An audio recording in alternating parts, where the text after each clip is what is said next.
You are now watching Links.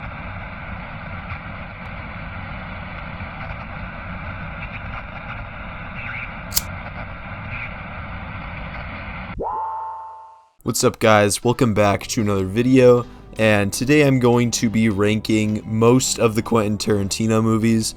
The only one that I haven't seen yet is Death Proof, so if you're big on Death Proof, sorry, I just haven't gotten around to watching that yet. But I will be covering Reservoir Dogs, Pulp Fiction, Jackie Brown, both the Kill Bill movies, Inglourious Basterds, Django Unchained, The Hateful Eight, and Once Upon a Time in Hollywood. Whenever the movie critic comes out and whenever I get around to watching Death Proof, I'll probably make an update video and rank those two on this tier list right here. Before I begin, I'm going to start this off with a disclaimer. All of my opinions are simply just my opinion. I'm not a professional critic. I have no film experience. I've never made a feature film before. So as it goes without saying for any internet critic, I have absolutely no idea what the fuck I'm saying half the time. This is solely based on what I like and what I think makes a story good, because objectively I have no idea what makes a story good. It's just what I like. If you disagree with me, don't like my opinion, think I'm nitpicking, or have really shallow points, you're fair to believe that. I don't share my opinion for validation on the internet. I'm not going to try and justify it to a bunch of internet dweebs. So if you leave a negative comment, I'll probably fuck with you and then leave it at that, because I really don't care. If you would like to leave a comment saying you disagree with me,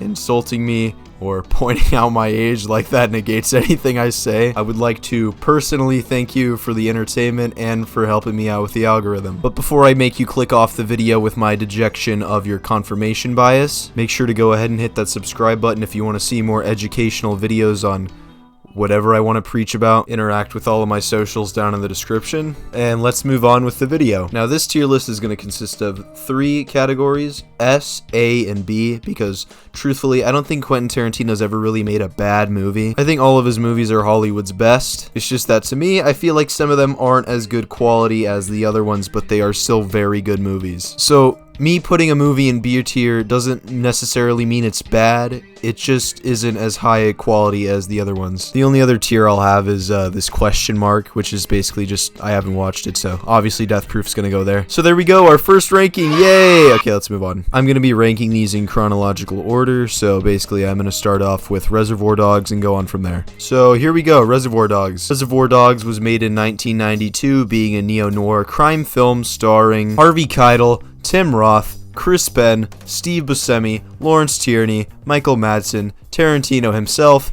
and Edward Bunker as the main cast. And honestly, this is one of his better movies, which is honestly surprising because most directors' first films aren't usually that good, and while it's definitely not his best, it is a very strong first movie. And as such, let's go over the positives because I have a lot to talk about. First off, the action and violence is absolutely top tier in this movie. That scene with Mr. Blonde where he's torturing that police officer was disturbing as fuck, and you can really feel the tension and the depravity of all of it. It just absolutely tore my heartstrings in half when I saw the way that this cop was being treated. And the longer it drags on, the more that you feel like he's definitely going to die. But that tension just snaps in a great way when Orange wakes up and shoots him. Pink's, Orange's, and White's escapes were very intriguing action sequences. The twist is good, and the ending is phenomenal. Every scene is shot beautifully, and it really has that nice 90s feel to it. The nodes of pop culture basically asphyxiating you throughout the entire movie are a really nice touch that adds flavor to all of his movies. Everyone's cast perfectly for these roles too. Like, I don't really think I could see anybody else playing any of these characters. Even Tarantino. I mean, who else could give an intellectual statement at the beginning of the movie and then die in like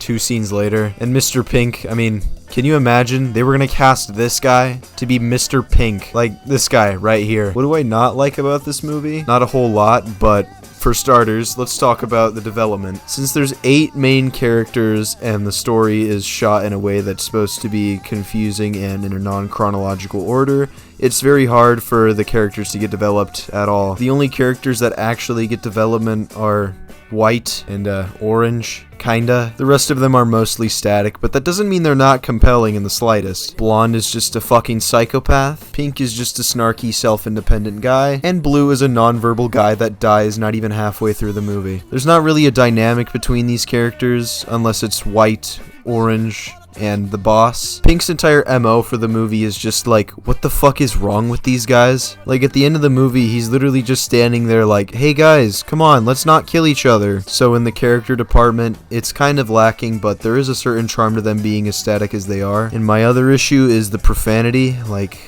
dude, I fucking hate when people curse. I'm honestly really disappointed they didn't replace the fuck word with frick, and even that might be towing the line a little bit. But the good news is, there's not a feet scene in this movie! Yay! This is a very strong movie in Tarantino's filmography, and it's even more impressive that it's his first film, but I just don't think it just makes the cut for S. So straight to A tier it goes. Now let's move on to a movie with a foot scene in it, and that movie is Pulp Fiction. Now, I'd like to start this off by saying Pulp Fiction is one of my favorite movies by him, and one of my favorite movies of all time. There's just so much shit in this movie that I like, it would take me probably almost another video entirely to describe all of it, and I would go as far to say this movie is his magnum opus, and it's literally his second film, which honestly doesn't feel right to me for saying that, but I think that's the case. I think only one movie comes close to Pulp Fiction, but we'll get to that one later. Pulp Fiction is a crime film made in 1994, 2 years after Reservoir Dogs. The story was also co-written by Roger Avery. This movie stars John Travolta as Vince Vega, Samuel L. Jackson as Jules Winfield, Bruce Willis as Butch Coolidge, Tim Roth as this guy, Ving Rhames as Marcellus Wallace, and Uma Thurman as Mia. And not even just counting Quentin, I think everyone that acted in this movie, this is basically their magnum opus as well. I mean, when you think of Samuel L. Jackson, you're just immediately gonna go back to that line where he goes, "English motherfucker, do you speak it?" I really like all the characters, even Marcellus, even though he was basically in the movie for like 30 minutes. Not even that, probably a little bit shorter. And there's not really a whole lot I can say about this movie. I think you really just need to watch it for yourself, because I feel like it really is a perfect movie. And it's not really something you can explain. I feel like you just have to watch it for yourself to really understand why this movie is so good. It just checks everything out. Cinematography, action, humor, acting, everything is just phenomenal. And if you don't like this movie, well, that's okay, but you probably need to go see a psychiatrist, because I simply just don't believe that. Well, actually, I shouldn't say it's perfect. It has one flaw that almost every Tarantino movie has, and that's a fucking foot scene, dude! So to sum up this part of the video, I'm just gonna insert this clip right here. Marvin, what do you make of all this? Man, I don't even have an opinion. Well, you gotta have an opinion. I mean, do you think that God came down from heaven and stopped us? Oh, what the fuck's happening? Oh, man, shit, man. Oh, man, I shot Marvin in the face. Why the fuck you do that? If it wasn't obvious enough, this is going in S. And let's move on to Jackie Brown. Jackie Brown is a crime film being released in 1997. This movie stars Pam Grier, Samuel L. Jackson, Robert Forster, Bridget Fonda, Michael Keaton, and Robert De Niro. It's also based off the book Rum Punch by Elmore Leonard. Now, there's a whole lot of things I can say about Jackie Brown, and one of them would not be that it is a very great movie. And by no means is this movie bad at all. I just didn't really feel anything while watching this movie, which is honestly really surprising considering this movie came right after Pulp Fiction, so I'm pretty sure a lot of people were kind of just like, eh. And whenever you make a really good project, it's really hard to usurp that with the project that comes after. And that's kind of how I feel with this movie, and I understand why. And so this movie is just everything is still done well by all means. It's just not very groundbreaking or innovative. I think you'd be hard pressed to find this on like anybody's top 3 Tarantino movie list. Everyone does really well in this movie, and Samuel L. Jackson steals every single scene he's in. And Jackie was kind of cool at first, except, I don't know, I just hate women, so. And then when they kill him at the end, I was just like, okay, well, the fun's over. And then the 2 old people make out, which is really never comfortable to watch. I probably hate old people too. I didn't really think the plot was that interesting, and it kind of just dragged. It didn't really feel like it was going anywhere until the end where they do the exchange. It starts off strong, but then as it goes on, you just kind of start losing faith in the movie. The beginning sequence up until they get Jackie out of prison was probably the best part of the movie. The shot where he kills Beaumont was pretty clever, and I liked it. I can never really name a specific favorite scene in any of these movies just because they're all my favorite. Another good thing is that there are absolutely no foot scenes in this entire movie, and that makes it like 20 times better. But in this one, I was just like,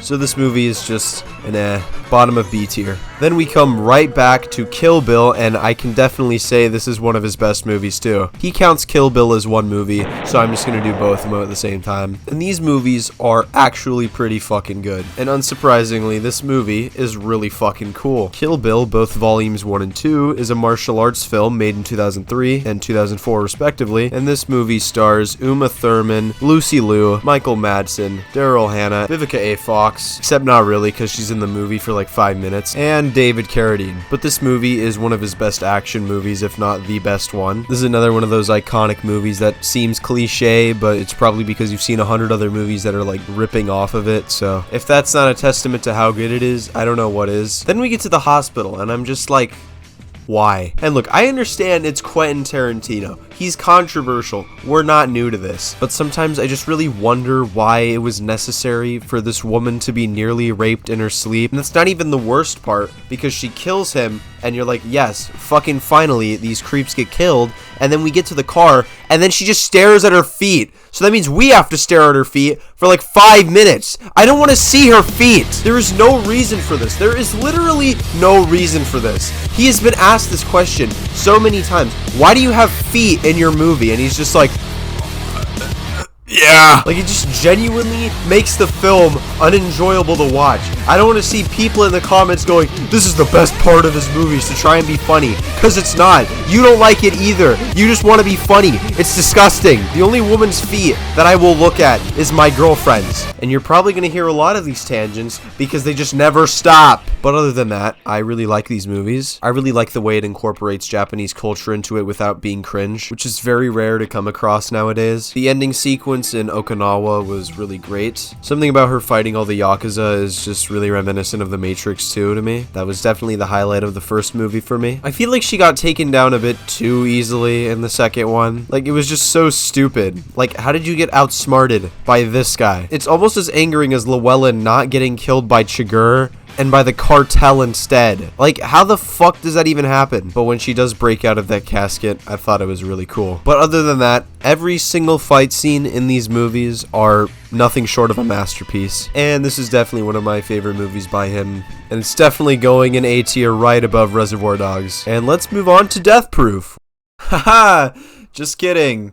I don't really think I ever want to watch this movie, like at all. Inglourious Basterds. Inglourious Basterds is a war film made in 2009, and it stars Brad Pitt, Christoph Waltz, Michael Fassbender, Eli Roth, Diane Kruger, Daniel Bruhl, Till Schweiger, and Melanie Laurent, which is based off of another movie made in 1978 of the same name, except the E is actually an A, and it's definitely not a remake. And I know I've been leaving out explaining the plot for most of these movies, but I'm assuming that most people are going to watch this with the background knowledge of what these movies are already about, so if you haven't watched them already, I don't really know why you're watching this, but go watch them and then make your own fucking tier list. I don't really care. And I really like how this film isn't a direct like rip of a World War II story. In fact, it takes a lot of creative liberties from the actual history, and I think it was much more interesting than what would have happened if it was just like a normal war movie. And this movie is just absolutely phenomenal. I think a lot of the dialogue scenes are just way better than the action scenes, but on the other hand, the dialogue scenes feel so long to the point where it kind of drags, but then in turn it does make the action scenes a little bit more like tasteful, if you know what I mean. Like, it's kind of like throwing a bucket of paint on like a colorless painting with like red paint, to be exact. And for that, I think the movie is very elegant with its violence. I thought the ending was kind of weird, but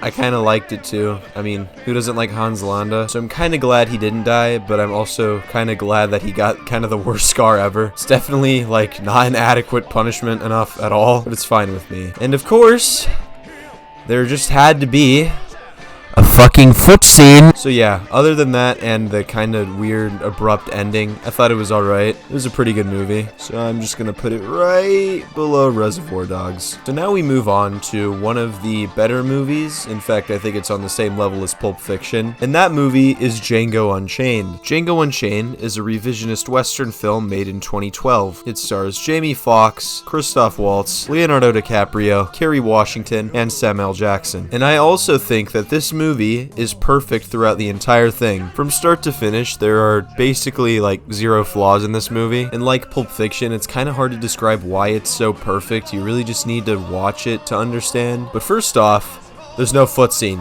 And I know I've said this about every single movie so far, but the action really just is like so good here. I think that's just my thing. I think my thing is just action in these movies, okay? I think it really tickles my feet. I also really like when Tarantino takes these Western approaches because the settings are absolutely phenomenal. I know I'm supposed to be in shock and disgust by the fact that this black woman is about to get brutally whipped, but the trees in the fucking background, dude, are just so goddamn beautiful. And when you realize that DiCaprio cutting his hand wasn't actually a planned thing and it was all improv because he actually cut his hand, it just really cements how good of an actor DiCaprio is and how really good of a caster Tarantino is for his movies. I think Jamie Foxx has been kind of lackluster in his newer movies so far, but in this movie he's absolutely phenomenal. Like, I genuinely cannot perceive how this movie would have been if Will Smith was cast, especially concerning his ideas. Couldn't see. I wanted to make the greatest love story that African Americans had ever seen from American cinema. I felt the only way I could make that movie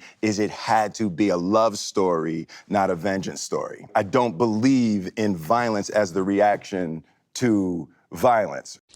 Oh, brother, this guy stinks! I mean, everything is just done right in this movie. Also, did you know that Leonardo DiCaprio says the N-word about 118 times in this movie? I thought that was pretty interesting. I told my girlfriend that fact while we were having sex, and she thought it was pretty interesting too. I also think it does an excellent job of really, like, throwing it into your face how gruesome and disgusting slavery was. Especially with the Mandingo shit, that was just absolutely abhorrent. And then the fact that Django is just super fucking cool on top of it. He has the ability to make the stupidest lines sound so fucking cold.